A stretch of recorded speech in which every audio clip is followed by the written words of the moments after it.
Abonnez-vous et cliquez aussi sur la petite cloche de notification pour ne rien rater de nos prochaines vidéos. N'oubliez pas de partager aussi la vidéo et de la liker.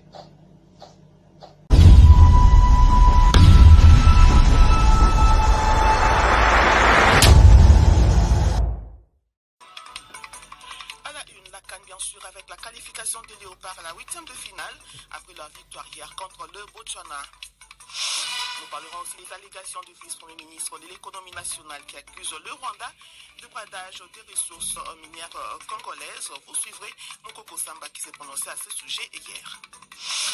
On a invité Hubert Tepa Tondele, directeur provincial de l'INPP Maniema, et nous parle de la sensibilisation que son institution mène pour amener la jeune fille du Maniema à embrasser les métiers à connotation masculine.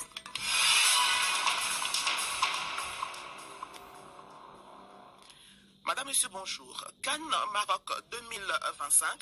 Les Léopards de la RDC se sont qualifiés pour la 8e de finale après leur large victoire face aux Zèbres du Botswana, 3-0 ce mardi à Rabat. Ce match comptait pour la 3e et dernière journée du groupe D. À la 31e minute, c'est Meshak Elia qui a ouvert le score. Gaël Kakuta a signé en doublé à la 41e sur penalty, ainsi qu'à la 61e sur une passe de Théo Bongonda. Le 4e but de la RDC marqué par Fiston Maëlé de l'épaule a été annulé. Les Léopards terminent donc deuxième du groupe D avec 7 points plus 4 derrière les Lions du Sénégal, victorieux eux aussi face aux Guépards du Bénin 3-0. La RDC affrontera donc l'Algérie le 6 janvier prochain. C'était donc l'ambiance hier à travers le pays.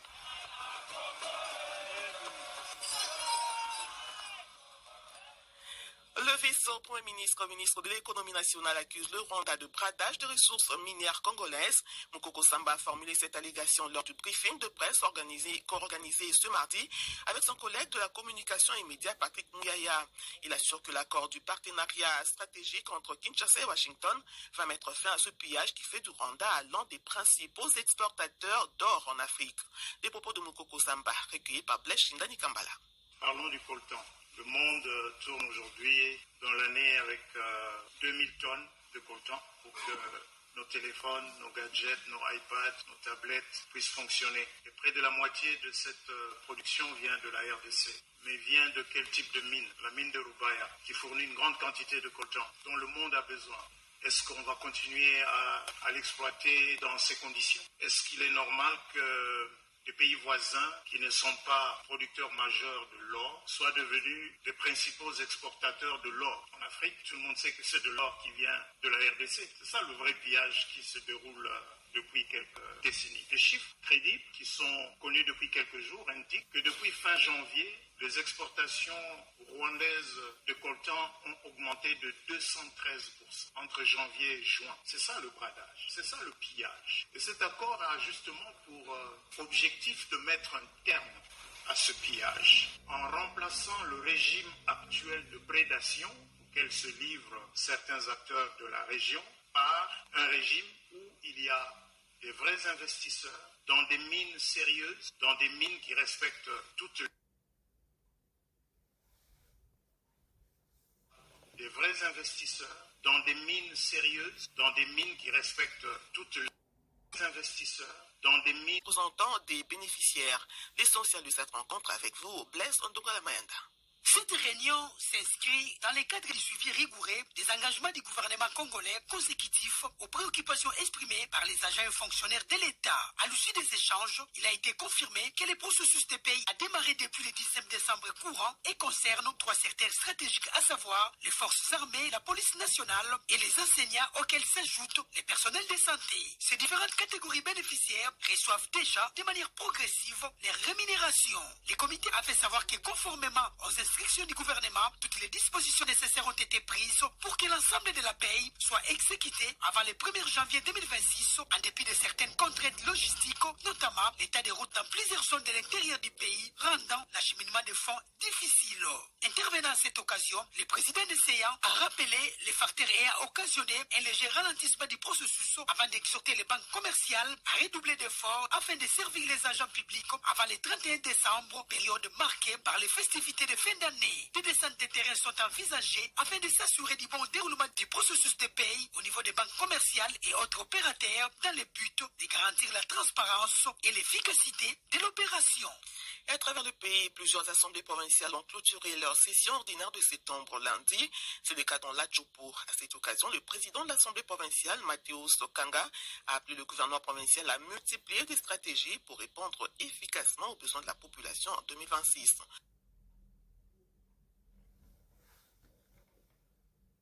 Multiplier des stratégies pour répondre efficacement aux besoins de la population en 2026.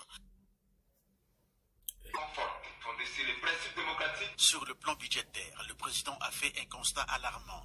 Moins de 15% de mise en œuvre du budget au premier semestre 2025, tant en recettes qu'en dépenses.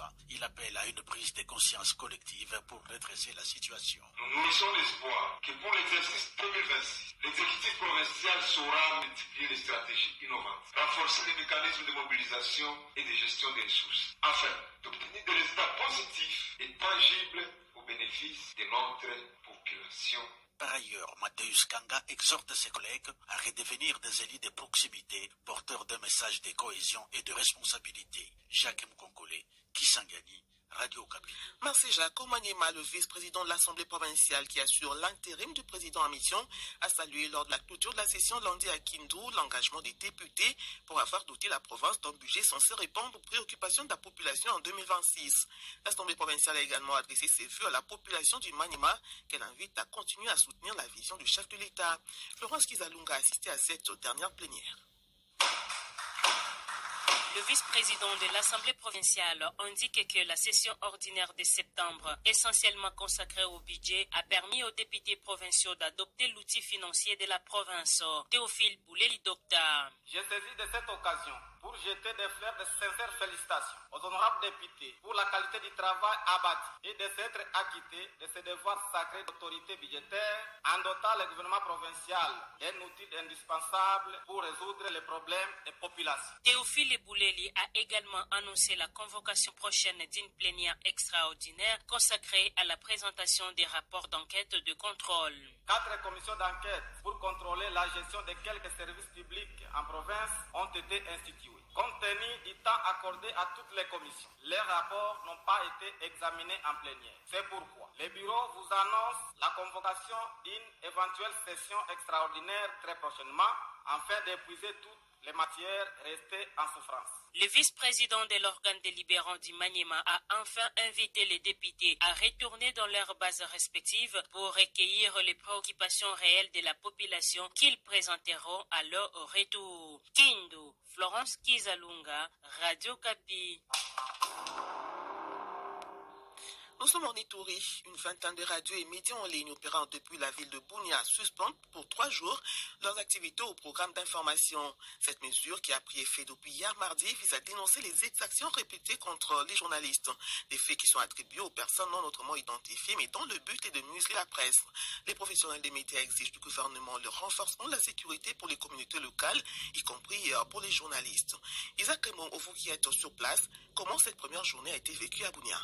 La population de Bunia s'est réveillée mardi matin dans un silence inhabituel. La plupart des radios n'ont pas diffusé leurs programmes habituels, tandis que d'autres ont suspendu leurs journaux d'information et les flashs d'actualité. À l'antenne, seule la musique est diffusée en mémoire de leur confrère Thierry Lollet, tué atrocement à son domicile dans la nuit de dimanche à lundi à Bunia par des individus armés non identifiés. Pour les associations de défense des droits des journalistes, cet acte odieux illustre la volonté des ennemis de la République de réduire la presse au silence. Ces 3 journées de silence radio visent ainsi à interpeller les autorités compétentes afin qu'elles assument pleinement leurs responsabilités dans la protection efficace des civils et particulièrement des professionnels des médias dans cette entité en proie aux conflits armés depuis 2017.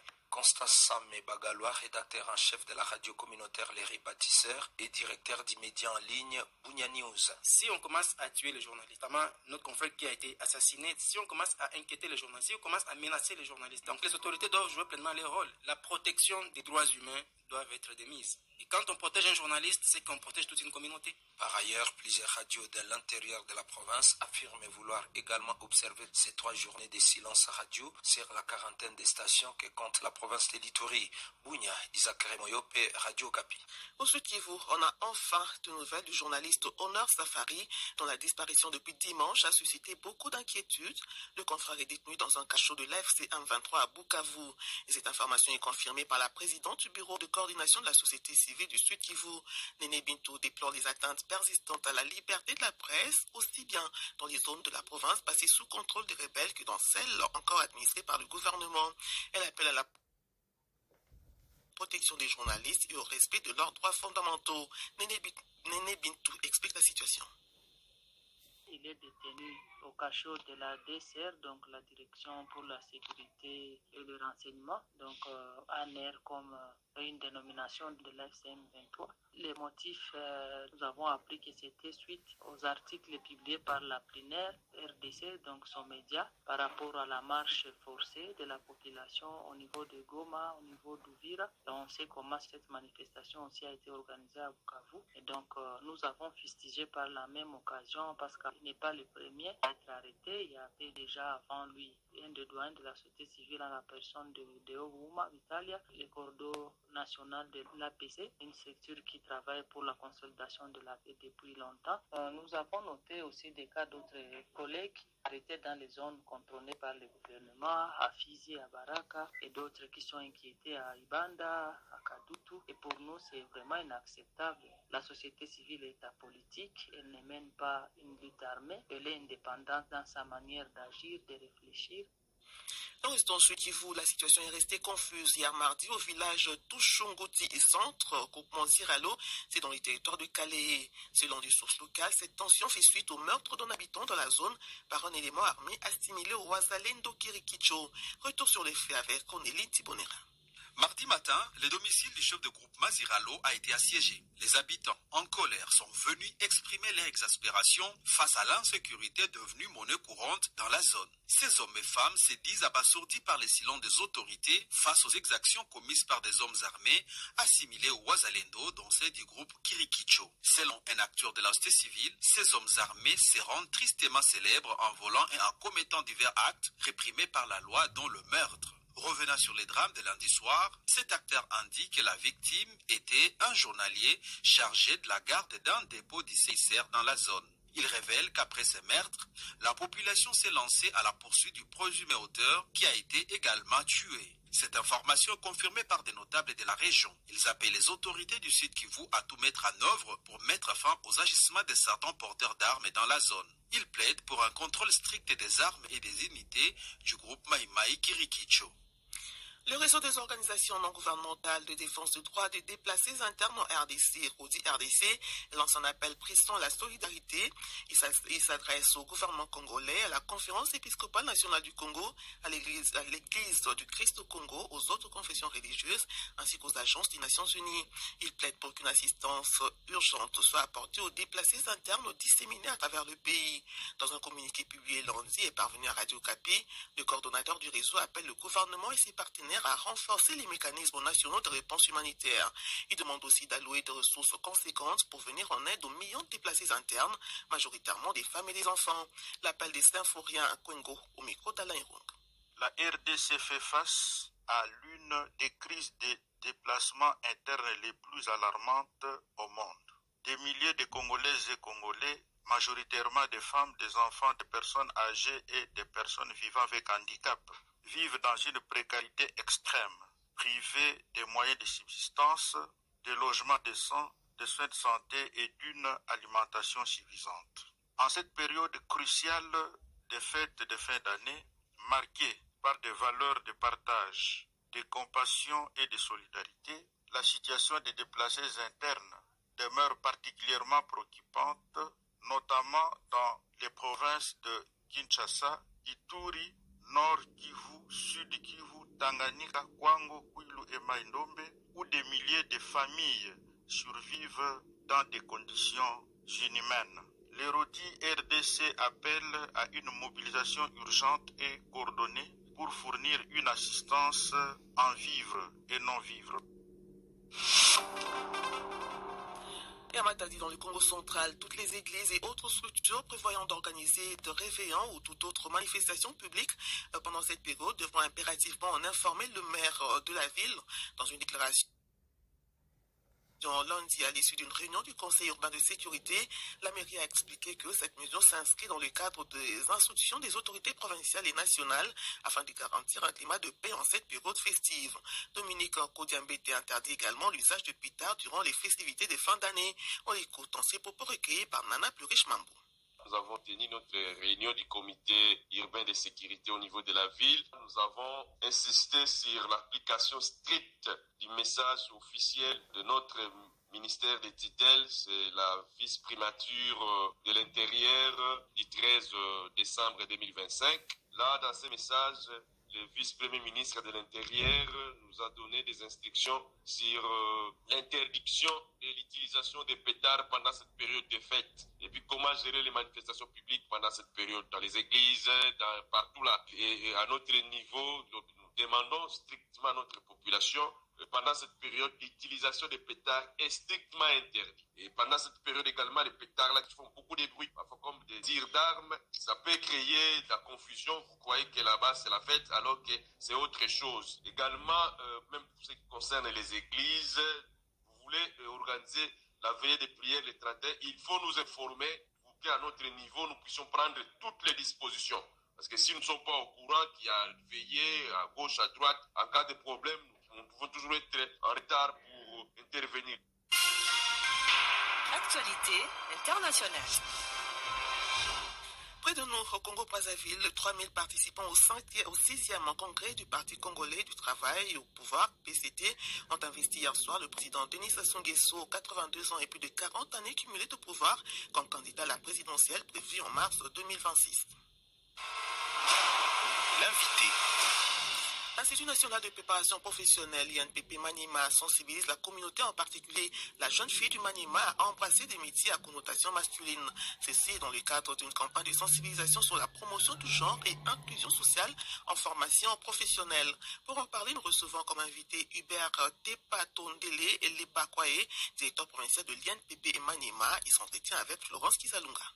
Monsieur Hubert Tepatondele, bonjour. Oui, bonjour, madame la journaliste. Monsieur Hubert, quelles sont les motivations de l'INPP Maniema aujourd'hui de s'intéresser sur la promotion du genre et inclusion sociale en formation professionnelle? Oui, merci beaucoup, madame la journaliste, pour cette question. C'est vraiment important. L'INPP, au travers de sa direction générale, dirigée par le DG Godefroy Stanislas Chimanga Wamutwabu, en partenariat avec l'Agence française de développement, AFD, ont jugé bon pour implémenter la vision du chef de l'État et pour le développement même de ce pays. Parce qu'on a trouvé jusque-là, c'est souvent la femme qui est souvent marginalisée et la femme aussi, elle-même, ne s'intègre pas dans la formation professionnelle à connotation masculine. C'est ainsi qu'à ce niveau stratégique, la haute hiérarchie de l'INPP avec l'Agence française de développement ont jugé bon que nous puissions lancer cette campagne afin d'intéresser la jeune fille et la femme en général d'embrasser les métiers à connotation masculine. Et quelles sont les statistiques pour la représentativité des femmes au sein de l'INPP Maniema? Oui, en fait, en matière de formation,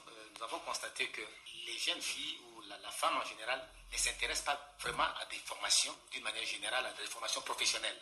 Pourtant, au niveau secondaire, au niveau des humanités, secondaire à l'université même, nous voyons que la jeune fille se donne et puis se distingue même. Mais quant à la formation professionnelle au métier, liée à la formation liée à la femme ou aux hommes, la femme ne s'occupe que de formations à connotation féminine comme la coupe couture, c'est pas mal du tout.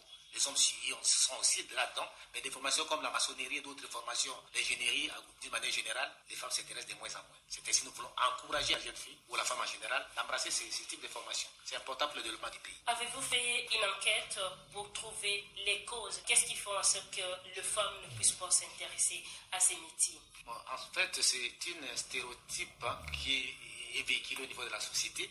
On considère que tel métier est réservé aux hommes. Est-ce que nous voulons vraiment lever ce stéréotype que la femme ne peut pas considérer qu'elle n'est pas capable, elle est apte sur le plan professionnel à embrasser cela? Nous voulons vraiment enlever ça de la tête de la jeune fille, qu'elle est à même de le faire comme nous faisons dans d'autres cieux. Alors, la campagne de sensibilisation en question, comment allez-vous mener ça dans la province du Maniema? Oui, aujourd'hui il y a eu lancement, comme vous l'avez si bien constaté. Le maire de la ville est venu pour le lancement de cette campagne sur la promotion du genre et de l'inclusion sociale à la formation professionnelle. Le maire a lancé l'activité et les jours qui viennent, l'INPP va sensibiliser de plus en plus. Aller dans des universités, dans les instituts supérieurs, au marché même, dans les milieux publics pour vulgariser davantage, pour que la jeune fille ou la femme en général prenne en conscience que le métier est très important. Votre sensibilisation ne va que se limiter aux jeunes filles et aux apprenants. Vous n'allez pas élargir cela même au niveau des parents, parce que quand les enfants étudient, il y a aussi une part de responsabilité pour les parents qui orientent aussi leurs enfants. Oui, effectivement, c'est ce que nous devons réellement faire, parce que tout commence au niveau de la famille. On sait que la jeune fille ne veut pas faire tel métier. Là, il faut maintenant sensibiliser aussi les parents, que les parents sachent comment orienter leurs filles dans ce genre de métiers. Des métiers qui se disent masculins. Nous allons sensibiliser les parents, c'est ainsi que vous allez nous voir dans le milieu public, au marché, dans plusieurs endroits, nous serons là pour sensibiliser les parents également, les grandes personnes et la communauté en général, pour comprendre que la jeune fille ou la femme en général est à même d'embrasser ces métiers. Ça peut être même élargi même au niveau des professeurs, les enseignants. Oui, tout à fait. C'est toute une éducation que l'on doit inférer à des jeunes filles au niveau même maternel, même la petite fille à bas âge déjà doit comprendre et les parents doivent inculquer cela. Qu'il n'y a pas de métier, qu'il n'y a pas de distinction dans les métiers. Et quel est le message clé que vous amenez lors de votre sensibilisation? Oui, le message clé est lié que la formation professionnelle n'est pas quelque chose que la fille ne peut pas embrasser. La formation professionnelle dans les métiers de connotation masculine, que la jeune fille est aussi à même de le faire comme toute autre personne. C'est ce que nous allons vraiment véhiculer. Alors, un petit mot à tous ceux-là qui vous écoutent en ce moment. Nous allons seulement inviter que les gens puissent, que ce soit une opportunité. Parce qu'il y a une BP forme dans les métiers. Nous savons qu'il y a au total 84 métiers qui est reconnu en RDC ici. Et il y a même une loi qui est votée en ce sens. Et nous invitons la jeune fille et tous nos stagiaires qui viendront. Nous allons continuer à les sensibiliser et qui saisissent cette opportunité pour aussi faire en sorte qu'ils maîtrisent ces métiers et de façon à ce que le pays aille de l'avant. Parce qu'ils doivent aussi mettre leur main d'association pour faire développer le pays. Monsieur Hubert Tepatondele, je vous remercie. Et c'est moi qui vous remercie. Hubert Tepatondele, directeur provincial de l'INPP Maniema, interrogé par Florence Kizalunga. Voilà la fin de ce journal. Merci de l'avoir suivi. Il a été préparé par Jules Mister Bilanda avec l'apport de Vanessa Congolo et de Jean-Claude Ancial à côté technique. Nous vous souhaitons une excellente journée, la dernière de 2025 et beaucoup d'honneur pour 2026.